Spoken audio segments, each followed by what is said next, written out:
Hey, welcome back to Work-Life Harmony.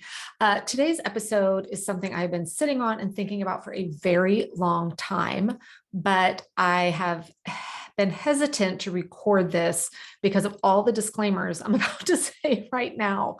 I am not a trained mental health professional. I am not a trained counselor. This is in no way, shape, or form meant to lead others into believing that I am. What I want to share with you all today is based on just real world living with, loving, knowing many people that battle anxiety, having certain elements of my life where anxiety definitely creeps in, and also getting feedback from a lot of the women inside of my top program that live and battle anxiety on a daily basis as well. And so hearing their results when we work through some of these strategies is what inspired me to just go ahead and get this information out there. So please take all of the disclaimers that I just gave with seriously to heart. And see if maybe what I'm going to share might help you or might not. So I really want to dig into how anxiety and time management can almost be at heads with each other a little bit. So for people that if planning, if you tend to run highly anxious, the thought of creating plans can almost lead to more anxiety, right? So let's talk about, I want to share three things on this here today. So first, let's dive into the planning aspect or the parts that cause that anxiety when we're actually doing planning. And here's a common theme that I hear from people is we are hesitant to plan and put things down because we instantly start to feel either confined to, well, if I plan for this, then no matter what, I need to make it happen or else I'm a failure. Or on the flip side, we create the plan and then we instantly go into, but what if it doesn't happen? And we go down that road. And if you're like me, when my plans change, that's what I do.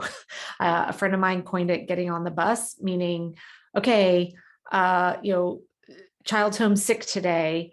And I instantly start projecting what that's going to mean for the rest of today, the week, the month, the year. And before you know it, I'm now in a space of like knowing that my life is going to completely be miserable 15 years from now because my child stayed home from school sick today. That's what I mean by getting on the bus. Like you take in the moment and then you head down that road. If any of you are This Is Us fans, I always love it when one of the couples on it, when things start feeling bad for them, they go there and they say, all right, let's map out the worst possible scenario. Like what could be the worst possible thing that could happen? And by going through that process of laying out, here's all the horrible things that could go wrong, it almost lightens the mood a little to help us say, okay, but that's not going to happen. Just because, Megan, your child stayed home from school sick today does not mean 15 years from now, she is, going to be living in a van down by the river or whatever the case may be. So I would say if the what ifs start creeping in, take a deep breath and play that game a little bit of, okay, well, what if this thing does happen? Then what? What if that happens? Then what? And one of two things happens anytime I go through that. One, I either get to a point of complete ridiculousness that I'm laughing at myself, or the second is the answer is kind of like, so what if that happens? It really isn't the end of the world. Another thing that, and this was brought up on a previous podcast as well, when our anxieties are high, we are sitting in kind of that fight or flight mentality, right? When we're feeling very anxious.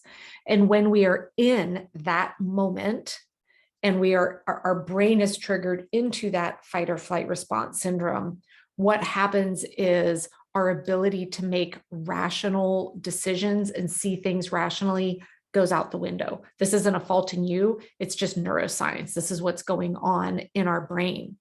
And so when we are trying to create plans, or if the thought of planning, it's like, oh my gosh, I got a plan, and now we're feeling anxious, we are going to bring very irrational decision making to our planning, which then leads us to hate the planning process altogether, right? And how that will show up in your plans is one of two things will happen when we're in that space. Our plan is either, and this happens sometimes in our house, be like, okay, well, we got to do this one thing on Saturday. Then instantly it's like, well, that's the whole day. When no, it's like a 30-minute task. But when we're in that fight or flight response mode, we just get irrational. And so we'll bring that into our plans, and we will put completely unrealistic time estimates, either on the side of assuming that, taking a shower is now going to take you 8 hours, or on the flip side, we just jam it all in there and say, I don't know how it's going to happen, but I'll get these 5,000 things done. And so this is why there is a definite resistance to planning when we are in a place of being very anxious.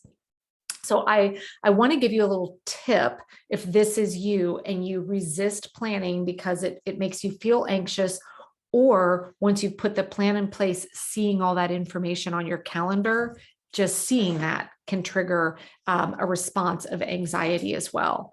So this is where the very first step is to really understand what is the purpose of the plan. The purpose of the plan isn't to dictate how to spend every minute of your life. The purpose of the plan is to help you stay focused on the things that you have decided are important for you and that you desire to work on this week. And so when we can shift our mind into understanding, okay, I'm in control of the plan, and the whole point of creating my plan for the week is to make sure that I have the time and the space for the things that I want and need to do. That feels very different than I am now going to create such a strict schedule that it's going to feel very confining. So that's step number one to kind of get out of this place, is to lean into understanding why we're creating that plan and make sure you're seeing it in that positive light, and not in this restrictive place. The second thing is to know if you are someone that's seeing a lot on your plan is a visual trigger for you to feel anxious, is to get really creative in how you label and reserve time on your calendar. One of the things, if you've ever watched me conduct a weekly planning session, a large portion of my plan every single week is what I call unavailable time, meaning I'm in action, I'm busy, but I'm not getting the stuff on my list done, right? So, I'm cooking dinner, I'm getting child up, doing running errands in terms of, pick up, drop off from school, all of that.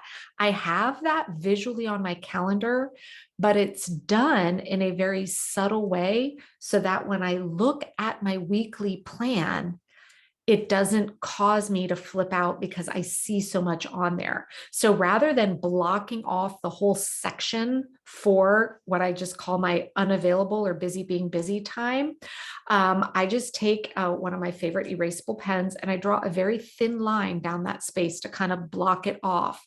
But because it's not so large and alarming, it doesn't feel doesn't trigger the feelings of anxiety.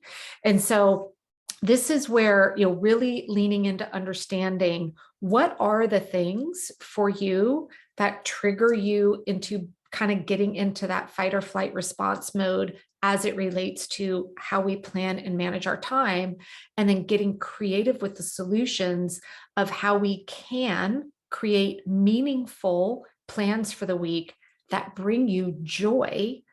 Because the ultimate goal for doing this, the entire reason why we're doing this, is to ensure that you have the time to do the things that are important to you, that you want or need to get done.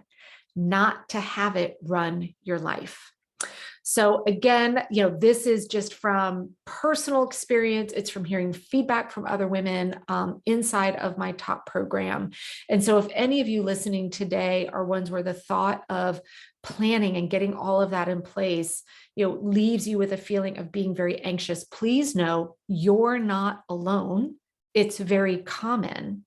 But also know that learning some of these key techniques and systems that are simple but oh so powerful, they're in place to help you actually have some calmness in your life.